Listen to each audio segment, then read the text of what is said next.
रहे थे, प्रेम से बोलिए यज्ञ भगवान की जय। अब 2-4 मिनट में माता जी 2-4 मिनट आप लोग बैठ जाइए, क्योंकि अंत भला तो सब भला। 2-4 मिनट में ही महाप्रसाद की भी व्यवस्था है ना, महाप्रसाद। तो सब लोगों को महाप्रसाद ग्रहण करके जाना है, क्योंकि प्रसाद नहीं लोगे, आरती नहीं लोगे तो कोई फायदा नहीं। कथा में प्रसाद की बहुत कीमत है, जो प्रसाद छोड़ के चला गया उसको फल नहीं मिलेगा। और जानते हैं कथा में आरती की थाल क्यों घुमाई जाती है? इसका क्या कारण है? देखो, हम आपको ज्ञान रूपी कथा दिए, ज्ञान दिए, तो हमने आपको कुछ दे दिया, आपके पास भी आरती की थाल भेजेंगे, आपने कुछ दे दिया, खाता बराबर हो गया। अरे कट्टू कट में बात कर रही है, ऐसा लोग नहीं समझते है ना कि आरती की थाल इसीलिए भेजी जाती है कि खाता बराबर कर दो, नहीं तो आप हमारा कर्जा लेके जाओगे। इस विशेष कारण यही है। एक बात याद आ गई, एक कथा होती थी हर जगह, 7 दिन की कथा चल रही थी, उसमें एक धनी आदमी तो था लेकिन बड़ा कंजूस था। आरती की थाल जाती तो कुछ नहीं देता। 4 दिन की कथा निकल गई, 5वां दिन हिम्मत किया कि आज जरूर आरती की थाल में एक अधेला डालेंगे। 25-30 साल पहले की बात है, एक अधेला। घर से जब कथा के लिए चला तो एक वो अधेली हाथ में कस के मुट्ठी में पकड़ के चला कि जब पंडित जी कथा के बाद आरती देंगे ना तो उसमें एक अधेला हम दे देंगे। आरती की थाल गई हर दिन की तरह, सोचा क्या कि चलो आज नहीं देंगे कल देंगे। आरती की थाल पीछे चली गई। जब आरती की थाल आने लगी तो सोचा कि चलो दे ही देते हैं, क्या होगा, तिजोरी में एक अधेला कम हो जाएगा, चलो दे दो पंडित जी को, 4-5 दिन कथा सुने। पैसा तो कस के पकड़ के रखा था। जैसे ही मुट्ठी खोली तो पूरा हाथ जो था पसीना से भीग गया था, पूरा इतना कस के पकड़ा था। जानते हैं पैसा को देख के क्या बोला? तुम रो रही हो कि हम तुमको पंडित जी को दे देंगे, चुप हो जाओ, चुप हो जाओ, हम तुमको पंडित जी को नहीं देंगे, आप पॉकेट में रख लिया। प्रेम से बोलो श्याम रामचंद्र की। हम अब बता रहे थे हम कि आज के जमाने में हवन कैसे करें।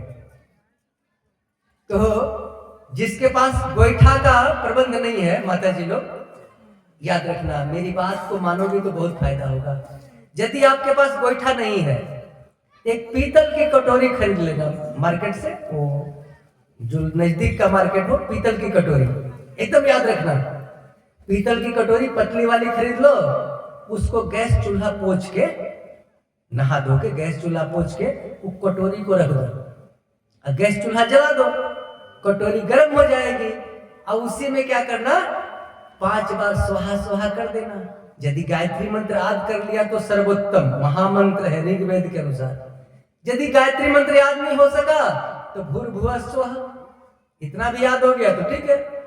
आज नहीं तो किसी भगवान का नाम लेके 5 बार स्वाहा स्वाहा जरूर कर देना। इससे क्या होगा, आपके घर का वातावरण बिल्कुल शुद्ध हो जाएगा।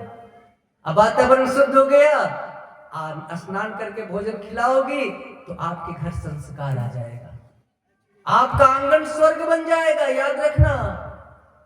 आज यदि कोई पंडित जी आपको बताया है वास्तु शास्त्र के अनुसार कि आपका घर का दरवाजा गलत जगह बन गया, सीढ़ी गलत जगह बन गया, खिड़की गलत जगह बन गई, आपको तोड़ना पड़ेगा, तो मान लीजिए गरीब आदमी कहां से तोड़ेगा, कहां से पैसा लाएगा?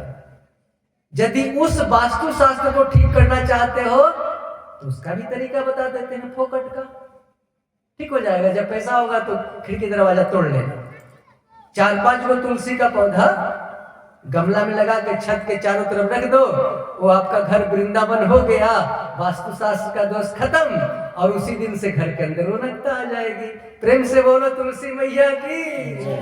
देखो तो कितनी अच्छी अच्छी बातें हो रही हैं, सब शास्त्र सम्मत, अकाट्य। अब 10-20-50 हजार होता तब ना घर दरवाजा टूटता, ऐसे ठीक हो जाएगा। तो भगवान ने चाहा, इसीलिए तो मैंने कहा है कि कथा आपके यहाँ बहुत अच्छी अच्छी होगी, और निश्चित तौर पर अच्छी होगी।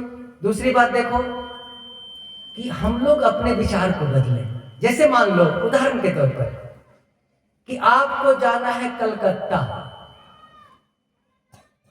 तो कलकत्ता का आपने टिकट कटा लिया और पटना के गाड़ी पर बैठ गए, अब खूब माला जप रहे हैं, अब गुरुदेव का नाम ले रहे हैं, गुरु जी हमको कलकत्ता पहुंचा दो, तो कलकत्ता पहुंचोगे? माला तो जप रहे हो। तो भैया केवल माला जपने से काम नहीं चलेगा, उसके अनुसार कर्म भी करना पड़ेगा। कलकत्ता के गाड़ी पर टिकट कटा के बैठो, तब माला जपो कि गुरुजी हमको कलकत्ता पहुंचा दो। तो कुछ तार्किक लोग क्या करते हैं, जब कलकत्ता के गाड़ी पर बैठिए जाएंगे, टिकट कटाइए लेंगे, तब गुरुजी का माला क्यों जपेंगे? अरे कुछ विचित्र लोग होते हैं वो तार्किक को कभी कुछ नहीं मिलता, तार्किक खाली जाते हैं, तर्क करने वाले को आज तक कुछ नहीं मिला। कहिए कैसे? तो एक बेटा एक माता पिता थे, उसका लड़का तर्क शास्त्र पढ़ के आया, तो माँ लाई 2 लड्डू कि बेटा 2 लड्डू खा के पानी पी ले, प्यास लगी होगी। लड़का कहा कि आज तर्क शास्त्र का प्रयोग यहीं से शुरू करते हैं। बोले माँ ये बता कि इस थाली में लड्डू 2 है कि 3? अरे बेटा 2 लड्डू है, देख सबको दिखाई पड़ रहा है 2। बेटा बोला सिद्ध करके बता कि 2 लड्डू है। माँ बोली देख, ये रहा 1 लड्डू और ये रहा 2 लड्डू, 1 2। तो बोला माँ, बेटा क्या बोला? अरे माँ 1 जोड़ 2 बराबर कितना हुआ बोल? 3। अब तो सीधी सादी माँ थी, बेटा तू कुछ भी कह ले, लड्डू तो 2 ही है। कैसे है बता? 1 ए और दूसरा ए। लड़का बोले 1 जोड़ 2 बराबर 3। उसका बाप बड़ा होशियार था, बोला हाँ बेटा तेरी माँ बुड़बक है, लड्डू तो सचमुच 3 है इसमें। अब तो लड़का को आश्चर्य हुआ कि पिताजी क्या कह रहे हैं? अरे हाँ बेटा लड्डू 3 है। अपनी पत्नी को दिया, लो जी 1 लड्डू तुम खा लो, 1 लड्डू अपने खा लिया। अब बेटा से बोला बेटा तीसरा लड्डू तू खा ले। तर्क करने वाला का हाथ हर समय खाली रहता है। तो हम बता रहे हैं कि कलकत्ता का टिकट कटाना पड़ेगा, कलकत्ता के गाड़ी पर बैठना पड़ेगा और भगवान का नाम भी हृदय से लेना पड़ेगा, ताकि रास्ते में एक्सीडेंट ना हो जाए, पाकिट ना कट जाए, कोई अटैची लेके ना भाग जाए, समय पर गाड़ी पहुंच जाए, हमारा काम हो जाए और समय पर हम घर लौट आए। कर्म भी करना पड़ेगा और भगवान का नाम भी लेना पड़ेगा। केवल भगवान के नाम से भी काम नहीं चलेगा और केवल कर्म करने से भी काम नहीं चलेगा, क्योंकि इसका नाम है दुनिया। दुनिया का मतलब जो 2 पर चले, दुनिया। यदि 2 पर नहीं चलना होता, इसका नाम दुनिया नहीं होता, इसका नाम एकनिया होता। एकनिया दुनिया मतलब 2 पर चले। ये शरीर 3 गुण से बना है ना, शास्त्र की बात करते हैं कौखों की भाषा में। ये शरीर 3 गुण से बना है, इसलिए 3 अक्षर वाला है, तमोगुण रजोगुण सतोगुण। इसका नाम है शरीर, 3 अक्षर। लेकिन इसके सारे पार्ट पुर्जा जितने हैं सब 2 अक्षर वाले हैं। बाल 2 अक्षर, बाल मुख तालु पेट पीठ सब 2 अक्षर, पैर सब 2 अक्षर। इसीलिए किसका नाम है दुनिया। ये जब भी चलेगी तो 2 पर चलेगी, रात दिन उल्टा सीधा सच झूठ दुनिया। तो भैया कर्म भी करो और भगवान का नाम भी लो। केवल टिकट कटाने से और गाड़ी पर बैठने से काम नहीं चलेगा, भगवान का नाम भी लेना होगा, ताकि हमारा काम सही समय पर ठीक से हो जाए। प्रवचन अब विराम दिया जाए। देखिए आरती जाएगी, आरती ले लेंगे, महाप्रसाद खाकर ही अपने अपने घर पे जाएंगे। और क्या आरती के थाल है ना, दिखा के बाहर भेज दीजिए किसी को, वो किसी एक आदमी को भेज दीजिए, ताकि और आज जो नहीं लाए होंगे प्रणाम कर लीजिएगा, उसके बदले कल दे दीजिएगा उसमें। आरती ठुका दीजिए। अरे बढ़िया है ना, आरती कोई दिखा दीजिए थोड़ा सा। हाँ 2 मिनट दिखाइए, क्योंकि बिना आरती का विराम नहीं देना चाहिए प्रवचन।